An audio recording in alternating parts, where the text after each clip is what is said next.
30억을 받고 대한민국 축구대표팀 감독이 된 홍명보 감독이 논란인데요.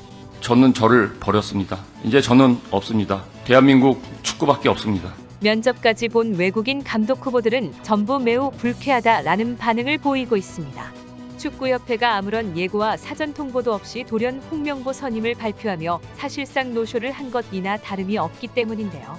다비트 바그너 감독의 경우 유럽에서도 러브콜이 많이 들어오는 유명한 감독입니다.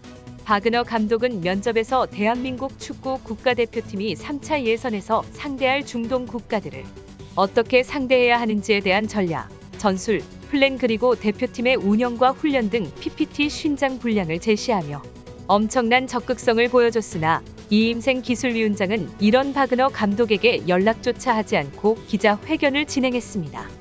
바그너는 홍명보의 기자회견을 보고 자신이 떨어진 줄 알았다며 우리가 선임되지 않을 수 있지만 후보자에게 사전 통보도 없이 다른 감독 선임을 발표하는 경우가 어디 있냐 면서 불쾌감을 표시했습니다.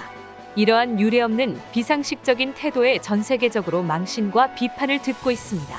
이에 따라 정몽규 회장은 물론 이임생 위원장, 축구협회는 아무런 반응도 하지 않고 있었는데 전 축구선수 박주호 전 위원이 내부 고발을 시작하자마자 아무런 반응이 없던 축구협회는 누구보다 빠르게 즉각적인 성명서와 함께 고소까지 한다고 발표했습니다. 홍명보 감독은 선임이 되자마자 핸드폰을 끄고 잠적하고 지인들과 술을 먹었다는 목격담이 전해지면서 울산 팬들은 분노를 참지 못했는데요. 마지막 울산 경기에서 울산 팬들은 홍명보를 향해 홍명보 나가를 외치며 비판했습니다.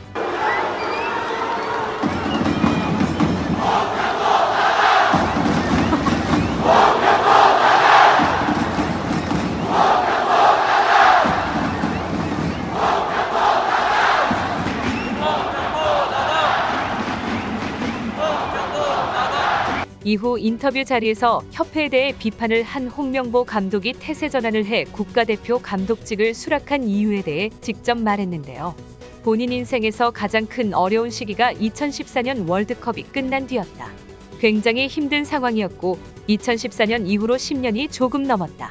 10년 전에 국가대표 또는 축구인 홍명보의 삶의 무게를 내려놓을 수 있어서 홀가분했던 것도 사실이다. 그렇기에 2월부터 자신의 의도와 상관없이 감독으로 거론된 것에 정말로 괴로웠다. 그런데 7월 5일 이임생 기술이사가 집 앞으로 찾아왔다. 이임생이 본인도 예전에 행정을 하면서 그 일에 관심이 많았는데 마무리 짓지 못하고 나왔다. 정책을 실행하는 데에는 현장에 있는 사람도 중요하기 때문에 A대표팀 감독이 가장 좋다고 생각했다. 도전하는 것이 두려웠지만 결과적으로 내 안에 있는 무언가가 나오기 시작했다.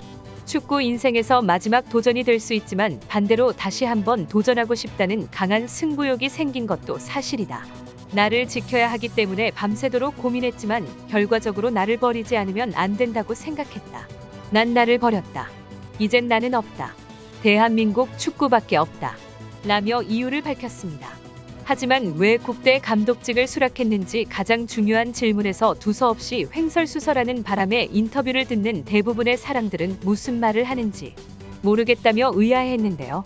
10년 전에 매우 힘들었고 그래서 처음에는 본인이 거론되는 것 자체가 불쾌했지만 이임생 이사가 직접 찾아와 홍명보가 협회 내 평가에서 가장 높은 점수를 받았다며 협회의 철학과 함께 설득하자 밤새 고민한 후 다시 한번 도전해보고 싶어서 수락했다는 것으로 요약할 수 있을 것 같습니다. 월드컵이 2년도 채 남지 않은 상황에서 과연 홍명보는 대한민국 축구를 잘 이끌어갈 수 있을까요?